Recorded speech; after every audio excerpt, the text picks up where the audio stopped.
فەرمانە مەزنەکە.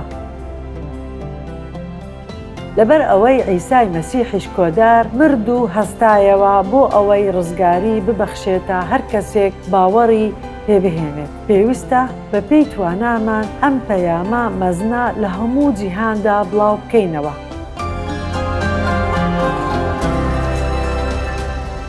مەتا کۆتایی بە ئنجیلەکەی دەهێنێت بە فەرمانە مەزنەکە. گوتارێکی بەهێزە لە مەتا 28:19-20 دەخوێنینەوە کەواتە بڕۆن هەموو نەتەوەکان بکەنە قوتابی بە ناوی باوک و کوڕ و ڕوحی پیرۆز لە ئاویان هەڵبکێشن. یەکەم بەش و دووەم بەشی فەرمانە مەزنەکە ئەمەیە: فێریان بکەن، واتە ئەو قوتابیانە فێر بکەن کە موژدەتان پێیان داوە. باکار بکەن بە هەموو ئەو شتانەی کە ڕام سپاردوون. من هەموو ڕۆژێک لەگەڵتانم هەتا کۆتایی زەمان. عیسا ئەم پەیامەی گەیاندا 11 قوتابیەکە. دەخوێنینەوە کە لەگەڵی چوون بۆ جەلیل. بێگومان ئەمە دووەهەمین جار نەبوو کە عیسا بۆ ئەو پیاوانە دەربکەوێت. نەک هەر بۆ ئەوان دەرکەوت، بەڵکو بۆ خەڵکی دیکەش. عیسا ڕاستەوخۆ لەگەڵ قوتابیەکانی دووە کە دەڵێن ڕاستەوخۆ لەگەڵ قوتابیەکانی دووە واتای ئەوە نییە کە بەرپرسیارەتەکە تەنها بۆ ئەوانە. ئەو پێشوازیەکی زۆر تاک لەگەڵ هەموو باوەڕدارانی دووە. پێویستە ئێمە ئەوە تێبگەین و بزانین پلانی خوددا چییە. یەکەم شت دەمەوێ دوو نمونەتان بدەمێ کە فەرمانە مەزنەکە چۆن لە ژیانی دوو پیاودا جێبەجێ کرا: پۆڵوس و بەرنابا. یەکەم کۆچی موژدەدانیان بوو لە کردداری نێردراواندا بەشی 14 ئایەتی 21-23 دەخوێنینەوە. مزگێنیان بەو شارەدا ئەگەر بگەڕێینەوە بۆ سیپارەی کردداری نێردراوەکان، ئەو شارەی کە تیایدا بوون ناوی دەربەیە. دوای ئەوە لە دەربەدا گوتاریاندا زۆر کەسیان کردە قوتابی. لێرەدا عیسا چی فەرموو؟ بڕۆن قوتابی دروست بکەن. مزگێنیان بەو شارەدا و ژمارەیەکی زۆریان کردە قوتابی. ئینجا گەڕانەوە لیسترا و کۆنیا و ئەنتاکیا. لەو شارانە قوتابیەکی زۆریان دروست کرد. بەهۆی چەوساندنەوە ناچار بوون کۆچ بکەن. ورەی قوتابیەکانیان بەرز دەکردەوە. عیسا چی فەرموو؟ بڕۆن بکەنە قوتابی. ئەوانیش ڕاستپەردەکەیان جێبەجێ دەکرد. عیسا پێی فەرموون هەموو شتێک فەرمانم پێکردوون فێری ئەو قوتابیانە بکەن. جا پۆڵوس و بەرنابا گەڕانەوە بۆ ئەو شارانە کە تیایدا قوتابیان دروست کرد و باوەڕدارانیان هاندا. وشەی هاندان لە پەیمانی نوێ جۆرێکە لە فێرکردن. ئەوان بەشی دووەمی ڕاستپەردەکە جێبەجێ دەکەن. ورەی قوتابیەکانیان بەرز دەکردەوە و هانیان دەدان لە باوەڕ بچەسپێن. پێویستە بە تنگانەی زۆردا بچینە ناو شانشینی خوددا.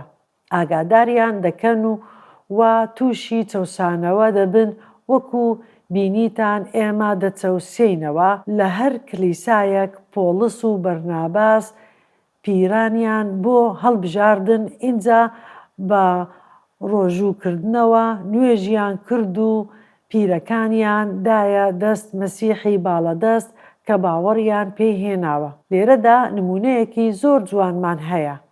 دوو کەسی بانگهێشتکراو لەلایەن خودداوە بۆ ئەوەی فەرمانە مەزنەکەی عیسای مەسیحیش کۆدار هەڵبگرن. ئەمە مەبەستی عیسایە کاتێک فەرمووی بڕۆن بیانکەنە قوتابی و فێریان بکەن. ئەو هەموو شتە چۆن لەسەرمان پەیڕەو دەکرێ؟ پێم وایە 5 بنەما هەیە لە بەرپرسیارەتیمان بۆ جێبەجێکردنی فەرمانە مەزنەکە. یەکەم بنەما ڕۆیشتنە. ئەوە لە کردداری نێردراوان بەشی 1 ئایەتی 6 دەبینین کاتێ عیسا لەگەڵ قوتابیەکان دەدوا و پێیان گوت: ئەی خاوەن شکۆ، لەم کاتەدا پاشایەتی بۆ ئیسرائیل دەگەڕێنیتەوە. وەڵامی دانەوە: بۆتان نییە ئەو کات و سەردەمانە بزانن کە باوک بەدەسەڵاتی خۆی دایناوە. دواتر لە کردداری نێردراوان بەشی 1 ئایەتی 8دا قوتابیەکان ئاراستە دەکات. بەڵام کاتێک ڕوحی پیرۆستان دێتە سەر، هێز وەردەگرن و بۆ من دەبنا شایەت لە ئۆرشەلیم و هەموو یەهودیا و سامیرا تاکو ئەو پەڕی زەوی. دواتر پۆلس مەسیحی ناسی و بوو بە نێردراوێکی مەزن بۆ نەتەوەکان لەگەڵ بەرنابا وەکو بینیمان و ڕۆیشتن و فەرمانە مەزنەکەیان دەگەیاند. بەڵێ یەکەم جار فەرمانەکە بۆ نێردراوەکان بوو، بەڵام واتایەکی دیکەی هەیە، ئەویش بنەمای ناردنە. لە کلیسای ئەنتاکیادا چەند پێغەمبەر و مامۆستایەک هەبوو: بەرناباس، شیمۆنی ناسراو بە ڕەش، لۆکیۆس کورێنی، مەناینی شیر برای هێرۆدسی ئەنتیباس پاشا لەگەڵ شاول. سەیرە باوەڕدارێک هاوڕێی ئەو ئیمپراتۆرە ڕۆمانیە بەدکارە بێت. ناوی شاول بوو، پێش ئەوەی ببێتە پۆلس. کاتێک عیسای خاوەن شکۆیان دەپەرست و بەڕۆژوو بوون، ڕوحی پیرۆز فەرمووی: بەرناباس و شاولم بۆ تەرخان بکەن بۆ ئەو کارەی بانگم کردوونە بۆی. خدا لە نێوان هەموو ئەو پیاوانە کە لەوێدا بوون ئەوانی بەکارهێنا بۆ ئەوەی دڵنیا بن کە پەروەردگار بانگهێشتی پۆلس و بەرنابای کردەوە بۆ کارکردن. دواتر دەبینین چی ڕوویدا. کاتێک لەم یەکەم گەشتنە هەموو گەشتەکانی پۆلس لە سیپارەی کردار نێردراواندا دەبینین ئینجا بەڕۆژوو بوون و نوێژیان کرد، دەستیان لەسەر دانا و بەڕێیان کردن. ئەوە وێنەیەکی جوانە بۆ بەرپرسیارەتی کلێسا. لێرەدا کلێسای ئەنتاکیا کەسانێکی بانگهێشتکراو دەنێرێت بۆ ئەوەی ببن بە نێردرا و پەیامی ئینجیلیان پێبێت بۆ هەموو زەوی. بنەمای سێیەم بەخشینە. فیلیپی 4:15-17 پۆلس دەنووسێت: ئەی فیلیپیەکان، ئێوەش دەزانن لە سەرەتای بڵاوکردنەوەی پەیامی ئینجیل لە نێو ئێوە کاتێک لە مەکدۆنیا ڕۆیشتم، هیچ کلێسایەک لە بابەتی وەرگرتن و پێداندا هاوکاریان نەکردووم. ئێوە نەبێت. تەنانەت ئەو کاتەی لە شاری سالۆنیکی بووم، چەند جارێک هاوکاریتان کردم کاتێک پێویستم بە یارمەتی بوو. نەک لەبەر ئەوەی حەزم لە بەخشین بێت، بەڵکو حەزم لەو بەرهەمەیە کە لە لای خوددا بۆتان تۆمار دەکرێت. پۆلس دەڵێت ئێوە دەبەخشن تا پاڵپشتیم بکەن. منیش خزمەتی مەسیح دەکەم بەو پارەیە کە ئێوە بە منتان داوە، کەواتە من حیسابتان لە ئاسماندا زیاد دەکەم. بیر لەم بابەتە بکەنەوە. هەموو شتێک دەیکەن بۆ بڵاوکردنی ئینجیلی خوددا لە تۆمارێکی ورد دەپارێزرێت. بۆ هەر هەوڵێک دەیدەین بۆ گەیاندنی فەرمانە مەزنەکە. بنەمای چوارەم نوێژکردنە. لە کۆلۆسی 4:2-3 پۆلس دەنووسێت: پێویست بن بە نوێژکردنەوە بە سوپاسەوە ئێشکی لێ بگرن، بۆ ئێمەش نوێژ بکەن. بۆ ئێمەش نوێژ بکەن کە خوددا دەرگایەکمان بۆ بکاتەوە بۆ پەیامەکە، بۆ ئەوەی نهێنی مەسیح ڕابگەیەنین. هەر لەبەر ئەمەش گیراوم. پۆلس لە زیندانەوە دەنووسێت و بە خەڵکی کۆلۆسی دەڵێت: نوێژم بۆ بکەن.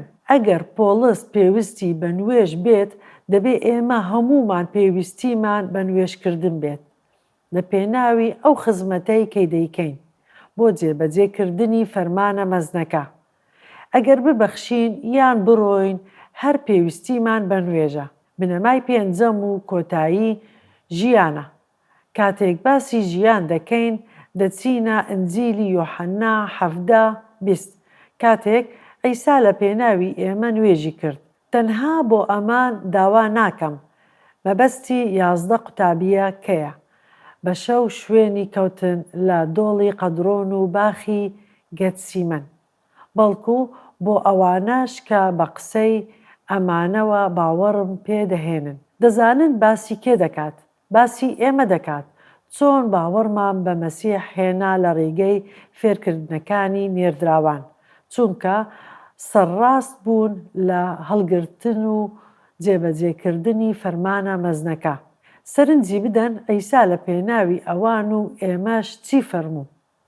تاکو هەموو یەک بن باوکە، هەروەک تۆ لە مندای و منیش لە تۆدام، با ئەوانیش لە ئێمەدا بن، تاکو جیهان باوەڕ بهێنێت کە تۆ منت ناردووە. بەم واتایە هەموو باوەڕدارێک دەتوانێت ڕۆڵی هەبێت لە هەڵگرتنی فەرمانە مەزنەکەی عیسای مەسیحیش کۆدارمان.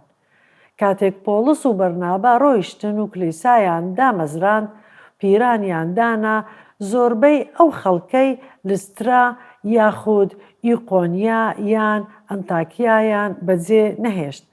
بەشێک بوون لە کلیسای عیسای مەسیح لە شوێنی خۆیان، ڕووناکی جیهان بوون لە هەمان شاری خۆیان. خوددا هەمووانی بانگهێشت نەکردووە بۆ ئەوەی بڕۆنە ئەو پەڕی زەوی، بەڵام بانگهێشتی هەریەک لە ئێمە دەکات بۆ ئەوەی ببین بە بەشێک لە هەڵگرتنی فەرمانە مەزنەکەی عیسای مەسیحیش کۆدارمان.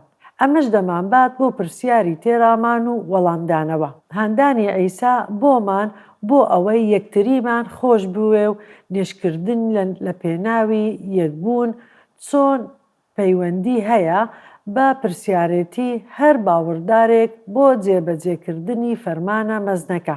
عیسای مەسیح بەردەوام دەبێت و دەفەرموێت: من ڕاستپاردەیەکی نوێتان دەدەمێ، یەکتریتان خۆش بوێ. ئەگەر دیقەت بدەین دەبینین پێشتر قوتابیەکان یەکتریان خۆش نەدەویست، دژی یەکتر بوون، دەماقاڵەیان دەکرد. تەنانەت یاقوب و یۆحەنا هەوڵیان دەدا لە پاشایەتی یەکێکیان لە لای ڕاستی عیسا بێت و ئەوەی دیکەیان لە لای چەپیەوە. تێنەگەیشت بوون چی ڕوودەدات. هەوڵیاندا لە پەترۆس تێپەڕن. لەم قۆناغەدا عیسا پێیانی شوشت، بوو بە یەکەم خزمەتکار. دەفەرموێت: وەک خۆشم ویستن ئەمە ڕاستپاردەیەکی نوێیە، وا دەکات هەموو شتێک یەکسان بێت. یەکتریتان خۆش بوێ وەک خۆشم ویستن. ئێوەش بەو جۆرە یەکتریتان خۆش بوێ، من پێی ئێوەم خۆشویست. خاکسار بووم ئەگەر دەتانەوێ فەرمانە مەزنەکە جێبەجێ بکەن، دەبێ خزمەتی یەکتری بکەن. چەند سەیرە زۆر لە خاجدان نزیک بوو و ئەو پیاوانە هێشتا بەجەستەیی و گوناهبار بوون، بەڵام وا هەموو ئەوە دەگۆڕێت. کاتێک عیسا مرد و هەستایەوە و ڕۆحی پیرۆز هات، بوون بە پیا و هەموو جیهانیان گۆڕی. بەما هەموو خەڵک دەزانن کە قوتابی منن ئەگەر خۆشەویستیتان بۆ یەکتری هەبێت. لە سەردەمی عیسا نێردراوی زۆر هەبوون: قوتابیانی یەحیا، قوتابیانی هیرۆدس، قوتابیانی فەریسیەکان. بەڵام ئەو فەرمووی: هەمووان دەزانن کە ئێوە قوتابی منن ئەگەر یەکتریتان خۆش بوێ. با دووبارە بنەماکە بخوێنینەوە، لەبەر ئەوەی عیسای مەسیحیش کۆدار مرد و هەستایەوە بۆ ئەوەی ڕزگاری ببەخشێتە هەر کەسێک باوەڕی پێبهێنێت.